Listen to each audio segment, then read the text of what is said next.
Let's talk about gold. Let's have ourselves a therapy. Gold with a bad start to the month of May. Where are we going? There's a new line of demarcation that you need to know for gold. If we break below this line, we're going to get a small waterfall sell-off. We're also going to look at some of the senior gold producers who have published their numbers. Some of them have been absolutely outstanding, and the stocks have done nothing. But this is where the opportunity for us as gold investors will be.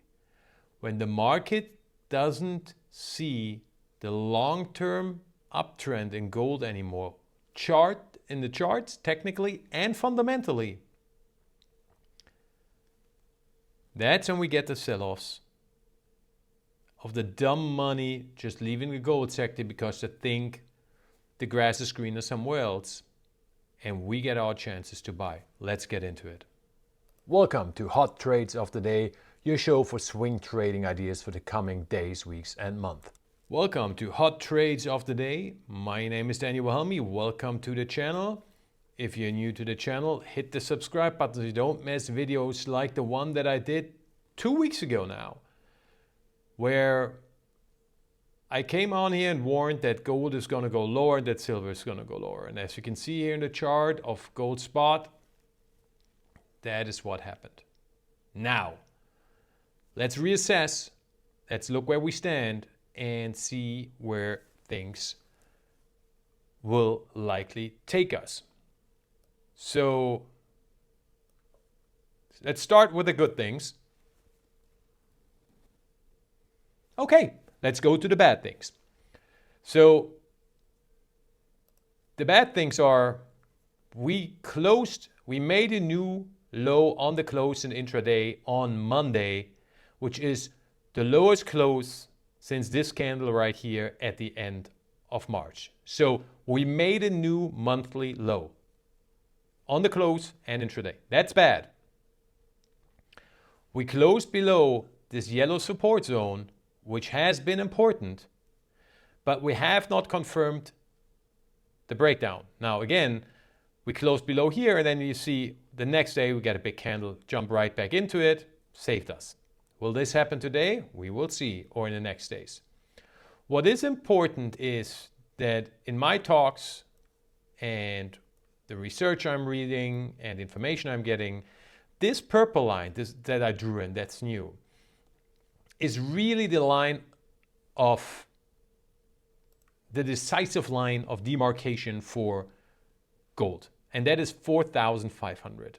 That's what a lot of institutions and a lot of investors are basing their decisions on, what they're going to do short term with gold.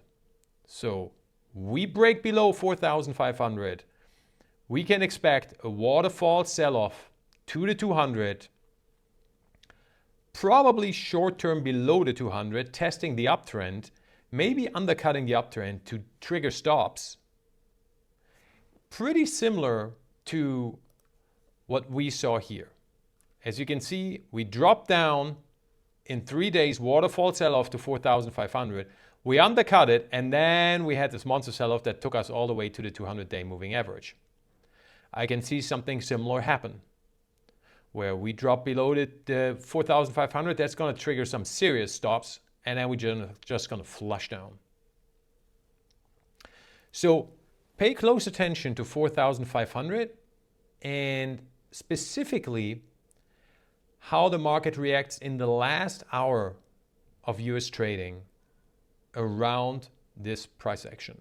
Because we know institutional money comes in the last 2 hours, specifically in the last hour of trading, to position themselves.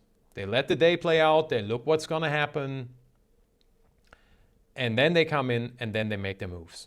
So we really not only need to look at the candles in this week, the daily candles, we need to look at the 15, 10-minute candles specifically for the last hours to get a feel what the institutions are doing. Overall, the picture of gold is negative.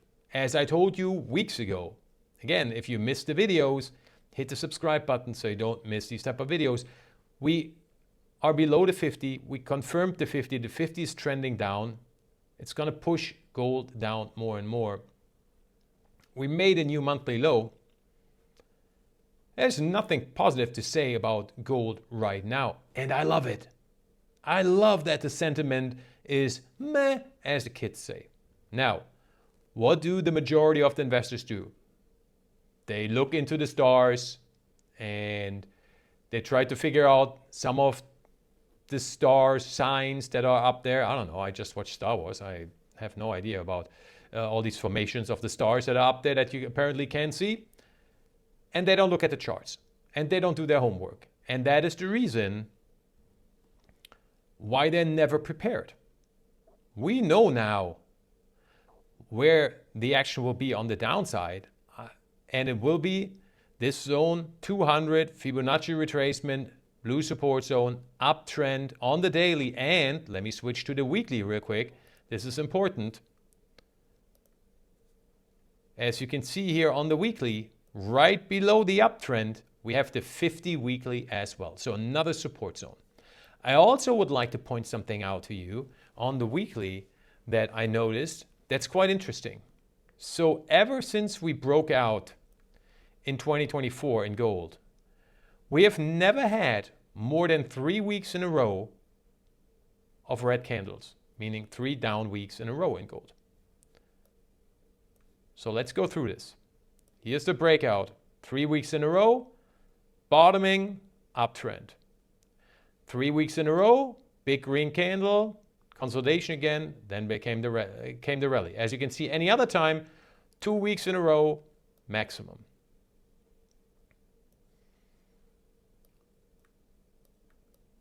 Here we go, 2 weeks. I mean, this is a red candle, but we already made a higher low, so I don't really count it, but if you want to, fine. And then obviously the big one right here, 3 red candles, the waterfall sell-off, the second waterfall sell-off when we fell below 4,500. Again, this purple line right here, and that bought it all back. That led to this rally. Now, as you can see, today, this week, would be the 3rd week in a row.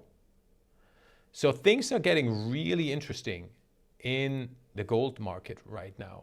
That nobody... The black spot in the market right now is that the gold price sells off, okay? That's what people are anticipating, clearly, because we see no purchasing power, no buying power in gold.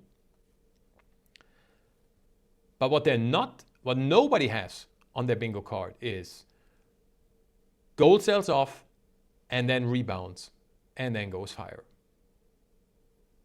That is the black spot that the market is not positioned for.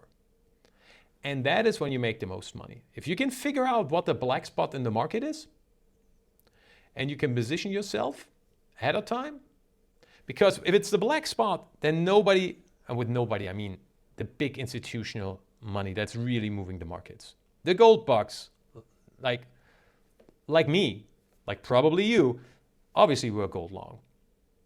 But the big money that's moving the markets is not. So if they're all not positioned, that means they all need to buy.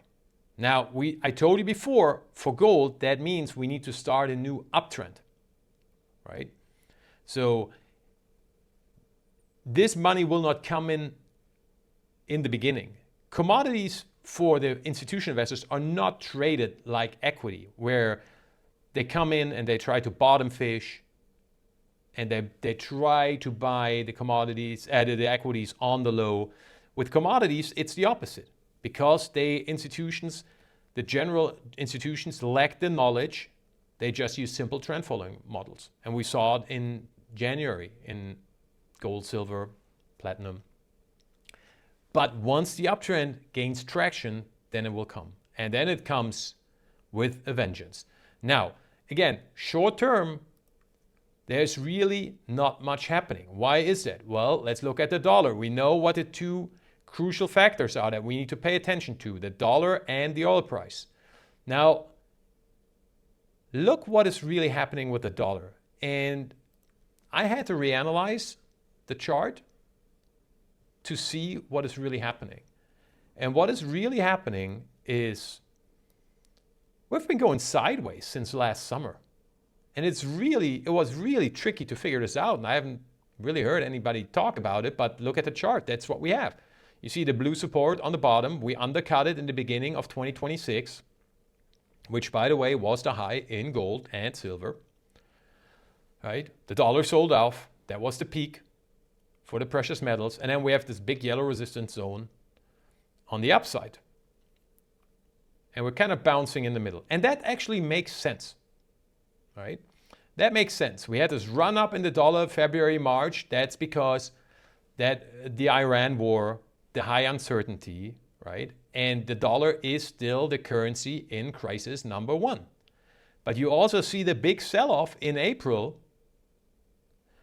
Why is that? When you look at the chart at the end of March, you say, and I said it on this channel too, by the way, and apparently I was wrong. Man, the dollar looks good.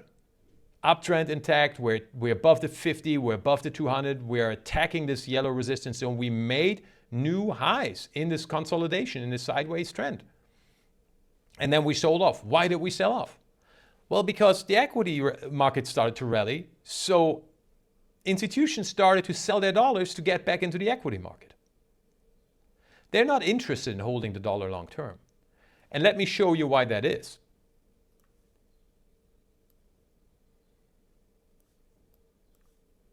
Because we got a massive down move in 2025. That is what fueled the dollar. This is the dollar. I apologize.